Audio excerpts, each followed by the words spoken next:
지자체장들도 정말 특단의 대책을 강구하고 있습니다. 강압적인 힘을 동원하겠다라는 얘기도 나왔습니다. 경기지사, 서울시장의 이야기 들어보시죠.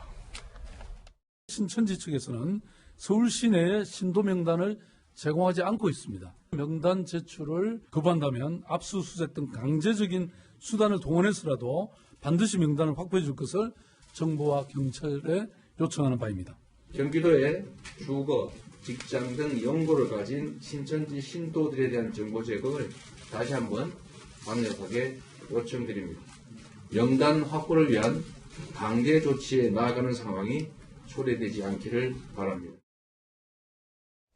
지금 특히 이재명 지사 같은 경우에는 명단 확보가 되지 않을 시에 강제력을 동원하겠다라고까지 얘기를 했는데 조금 전 이만희 총회장 측의 명의로 신천지 전 교인의 명단을 제공하겠다, 질병관리본부에 협조하겠다라고 입장을 발표하긴 했는데 지금 문제되는 부분은 이렇게 누락되는 부분이거든요. 그러니까 정식 교인으로 분류된 정식 기관으로 분류된 기관 주소지 말고 문화센터 아니면 뭐 성역 공부하는 곳 이런 곳 부속 기관 같은 경우에는 누락이 된다면 이거 어떡할 거냐. 그러니까 늦었지만 다행히 이거 신천지가 협조해 준 게 제일 좋고요. 그럼요. 네. 그리고 저는 가짜 명단 아닐 거라고 생각해요. 그리고 그 보건소 팀장님도 그 전화번호를 공무원이 맞는 번호를 받았으니까 그분과 연결하니까 된 거지 않습니까? 왜 가짜 명단이 아니냐면요.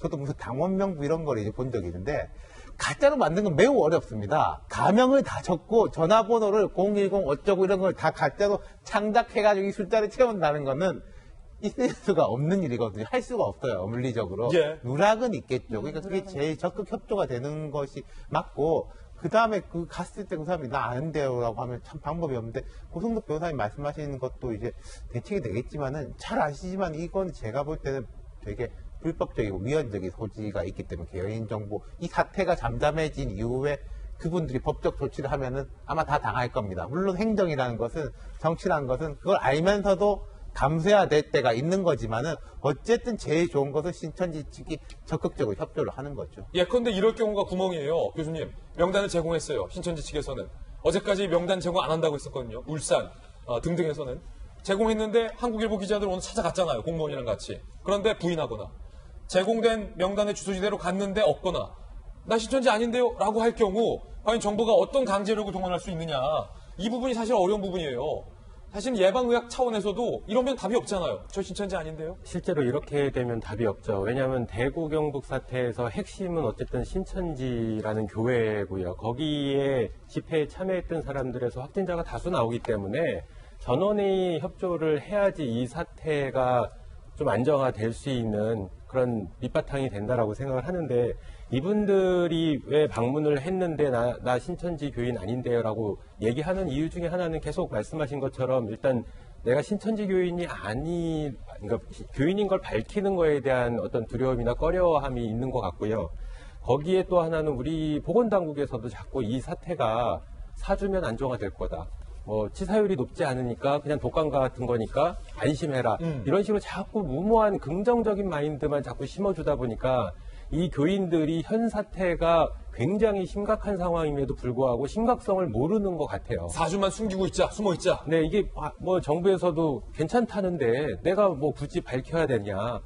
조금 아프면 집에서 있다가 낫겠지, 감기라는데 이렇게 생각하는 마음, 심리도 좀 있지 않을까 이렇게 생각을 합니다. 그래서 제가 보기에는 정확한 정보를 보건당국에서 국민들한테 말해줄 필요가 있고요. 그래서 이 상황을 국민들이 적극적인 협조를 끌어내야만 쉽게 안정화가 되지 그렇지 않으면 굉장히 심각해지는 상황으로 더 발전할 가능성도 굉장히 높습니다. 코로나19 확진자가 다수 나왔던 곳 그리고 사망자가 다수 발생했던 곳은 바로 청도에 있는 대남병원이라는 병원입니다. 이 청도 사실상 이만희 총회장의 고향으로서 신천지의 성지와도 같은 곳이라고 분류가 된다고 하는데 이 청도에 있는 대남병원에 알고 봤더니 이만희 총회장의 친형이 사망하기 전에 입원을 해 있었다라는 사실이 뒤늦게 공개가 됐습니다. 발칵 뒤집어졌습니다. 청도 대남병원 뒤늦은 입장문, 이만희 총회장의 친형이 입원해 있었다. 청도 대남병원 현황은요. 5층 정신병동 총 환자 103명에서 확진자 101명, 의료진 및 직원 15명 중 9명이 감염됐습니다. 사망자 8명 중 6명이 청도 대남병원과 연관이 돼 있어요. 총 확진자 113명, 코로나 확진자 14.8%, 청도 대남병원과 연관이 돼 있다는 겁니다. 그런데 신천지 총회장의 친형이 올해 1월 27일부터 31일까지 5일간 응급실에 입원해서 치료받다가 사망을 했다. 라는 사실을 이제서야 공개를 했다는 겁니다. 그러면서 뒤에 한 문장 붙입니다. 대남병원은 예수장로예수소입니다. 신천지와 무관하다. 글쎄요. 병원 자체의 성격이 신천지와 무관하다 할지라도 신천지 총회장의 친형이 입원해 있다라는 사실을 왜 뒤늦게 밝히냐는 건 좀 안타까운 대목인데 1월 31일에서 2월 2일까지 지하 1층에서 장례식이 열렸어요. 질보는 그 장례식에 중국인 신천지 신도들이 참석을 한 여부를 아직까지도 확인하고 있다. 이 부분이 좀 답답한데 일단 계속해서 이야기 들어보면요. 정신병동 환자들은 1월 22일부터 2월 13일 사이에 외박 8번, 외진 5번, 면회 12번 등 모두 25차례 외부 접촉 기록이 있다라고 밝혔습니다.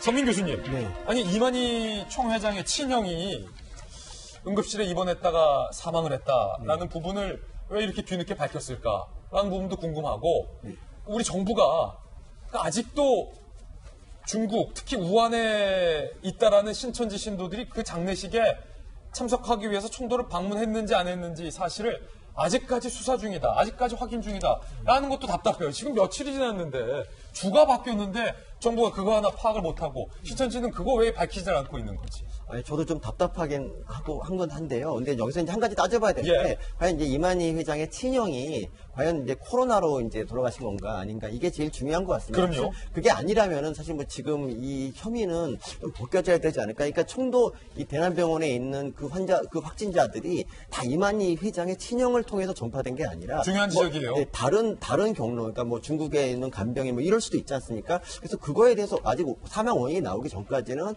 판단을 하면 안 될 것 같고요. 그리고 혹시 지금 이제 신천지가 뭐 이제 거기서 가장 많은 감염이 발생해서 이제 다 신천지 때리기를 사실 하고 있는데 저는 그게 조금 불편합니다. 예. 왜냐하면 사실 이제 지역사회 그러니까 이미 그 중국이 입국을 막지 않았기 때문에 우리나라 이제 지역사회 감염이 막 무분별하게 이루어지고 있는데 이런 와중에 사실 종교 집회를 하는 곳이라면 어떤 곳이든지 뭐 그러니까 대중 집회를 하는 곳이라면 어떤 곳이든지 다 감염이 이렇게 우후죽순으로 발생할 수 있거든요. 근데 신천지는 그러니까 신천지 뭐 이게 사이비 종교라서 환자가 많아진 게 아니라 이게 그러니까 좀 어떻게 보면 운이 없었던 것이라고 생각합니다. 그 25만 명을 다 조사하는 게 저는 과연 가능할지 모르겠습니다. 우리나라가 하루에 한 5천 명 정도 진단할 수 있는데 그 다 조사하려면 50일 걸리는데 과연 그게 가능할까 싶습니다. 그렇군요. 신천지와 관련된 이야기들 한번 짚어드렸고요.